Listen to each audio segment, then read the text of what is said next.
Hey guys, how you doing? In this video, we're going to talk about a process for identifying and finding the home that's perfect for you and your family. Now, before we get started with that, let's do some administrative stuff. So look around the screen, look below. If you see a subscribe button, click on that. Also, down below is the comments. Please let us know how we're doing. Give us feedback on this video. Give us ideas about videos we can do in the future. And also, comment, let us know about situations you've been in that helped you out with your buying process and so forth. We want to create a community other people can learn from things you've experienced in your life. So let's get into talking about the process we use for identifying the home. The first steps is really identifying what's important to you. And we want to do this by identifying from the perspective of everybody in the family. So as a decision maker, sit down and think about what's going to be important for everybody within the family, including yourself. So think about what's important to mom, what's important to dad, what's important to the kids, what's important to anybody else that's going to be living there. If grandparents and so forth will be living there, anybody that's involved in the buying process, think about what's important to them from their perspective. And even thinking about animals, because remember, there are quality of life issues that may come up with specific homes that affects your animals. Also, if you're moving into a condo complex or so forth, the rules of that complex may affect animals. So some things to think about, Things to highlight is transportation. Transportation and location and proximity of things is just so important. In the city of Concord, you could be 20, 30 minutes away from a freeway because it's a large city that goes very deep. And you've got many schools. If you're coming up Treat Boulevard at 8 o'clock in the morning, that can be a tough commute. So we've got to think about that. Proximity to things, recently had a family that moved simply because they needed to be near their children because children had a baby that they were dropping off at their house to be for babysitting. Think about recently had a family who grandma was walking the kids to school, and they have to consider, well, is school uphill? Is it a tough commute? Is it a commute through a neighborhood we don't want grandma walking in alone with the children? Those were all the things they were thinking about. And I mentioned schools. Schools become an important issue. Are you thinking private schools, public schools? What year is it? Elementary school, middle schools? How are you getting to school? Is grandma walking to school? Recently had a family that bought a home and moved into an area in Walnut Creek, just near Bancroft Elementary School, because there was a Spanish immersion program at Bancroft Elementary School. So those things become real important. We want to think about the features of the home. Do we have a family member who can't make it up the steps and so forth? So a single family home or single story home becomes real important. I had a family who needed a big home because they were large and they bought a big 2-story home. But what was important to them is to have a bedroom and a full bathroom downstairs because one of the family members would struggle going up the steps. So those are things to think about how it affects your family. There's some things that may not seem as important, but are just really critical issues to your family dynamics. For instance, I had a family who they got together and loved cooking together. That's what they did for their family events. In the weekend, they got together and that's what bonded them as family, is cooking together. So literally, there would be 8 of them in the kitchen cooking, for events and so forth. And on a regular basis, there'd be 2 or 3 people cooking in the kitchen. So they needed a big kitchen. My family and I, we love cooking. And we love cooking on gas. So if we were to buy a home that we couldn't get a gas stove in, that would be tough for our family. We would have to make a decision. The second step within this process, after you've identified what's important, is to go through and prioritize or identify things that are critical and most important and that are must-haves, and things that are just wants. Okay, so either 2 steps in the process: either prioritize them or identify things as must-have and wants, okay? And then you want to get together as a family.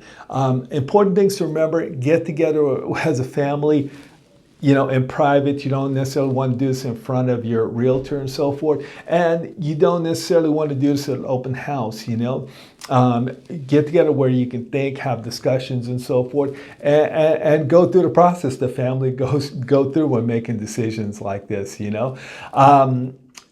overlook the little things in this process. Remember, what we're looking for is ideas. Some folks are going to take this very serious and go through and write everything down, double space and type with triplicate copies and so forth, where others are simply going to sit down and think about it for a moment.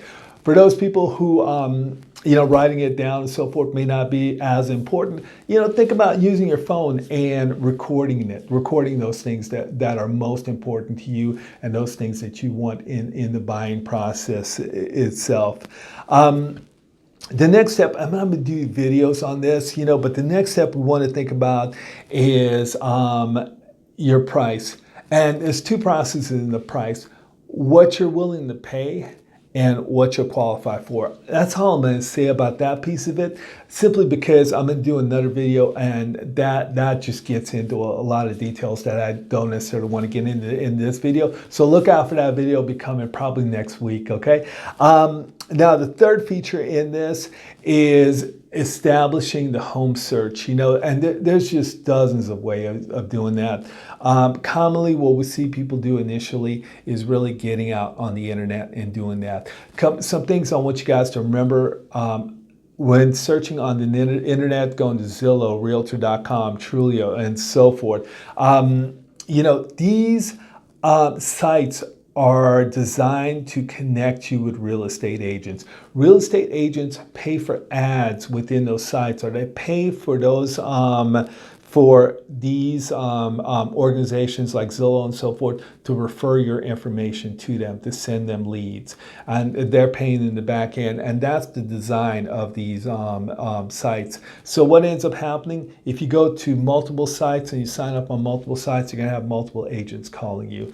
Number one. Number two, because the focus of these sites is really connecting you with real estate agents, the search features may not be as robust. For instance, if you're looking for a house that's 2 stories and you have you need a bathroom downstairs, and a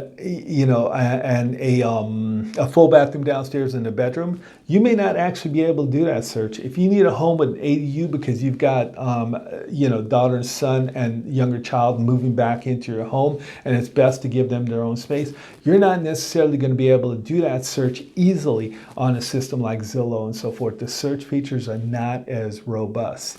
What's great about these systems is you can connect with realtors on there. You can potentially connect with loan officers on there. Another way of searching that's really important, or really good, is real estate companies, real estate brokerages, real estate agents will have their apps that you can log into. Typically, these apps are only branded to that specific agent, so they're not marketing other agents, so they're very robust. They also have property alerts. They could send you daily, weekly emails that will alert you. And the search features can be very robust on this. You can search single-family homes, single story with detached garage and detached in-law unit. The search features are really unlimited. You can look 3-car parking. You can look for homes that are within a certain miles of certain schools in certain areas. They can select homes that are within a certain distance to the freeways and so forth. So those are real important. Another way of searching, a third way of searching, is visiting open houses. Now, visiting open houses are great because you're walking around actually seeing the home, feeling it, smelling it. You're able to drive around the neighborhood, see the neighborhoods. One of the things that's great about this is you get a perspective regarding different neighborhoods. As you pull up to a home and things, look, and I'm going to do another video on this, we'll do it in the future, but look at the neighborhood as you're driving there and things, evaluate the neighborhood. Keep your eyes open. Don't pull into the driveway. Park across the street, walk up to the home, get a perspective of the home. When you're walking into an open house, a lot of times it's going to be fairly busy. Take your time. It's sometimes uncomfortable and you're not able to really kind of sit down and take the home in. You're just really seeing it at a high level, but it's a little bit better than looking at pictures. The other thing with open houses, typically real estate agents are hosting open houses because they're trying to find buyers. So they're trying to connect with you as a buyer.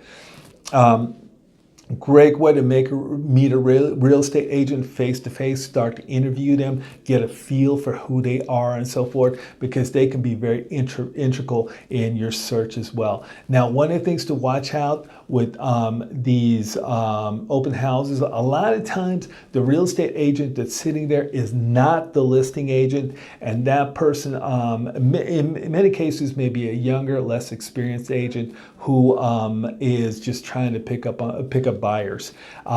So something to think about. Evaluate the person, ask them questions to really feel them out and see if there's somebody you click with. It doesn't matter necessarily that they're younger agents. Sometimes you get younger, newer agents that are willing to work very hard for you. So that's okay as well. You know, they may not know everything, but they're going to work real hard to figure it out. Okay. So guys, any questions, reach out to me. Make sure that you click on our icon here to subscribe to our channel. Let me know about comments below. Leave me questions. I'll respond to it. Appreciate any thoughts or ideas you had about searching for your home that you can give, and our community can connect with that. And also let us know about ideas for future videos. Okay. Hey, great talking with you. Look forward to our next video. Look forward to hearing from you. Bye-bye now.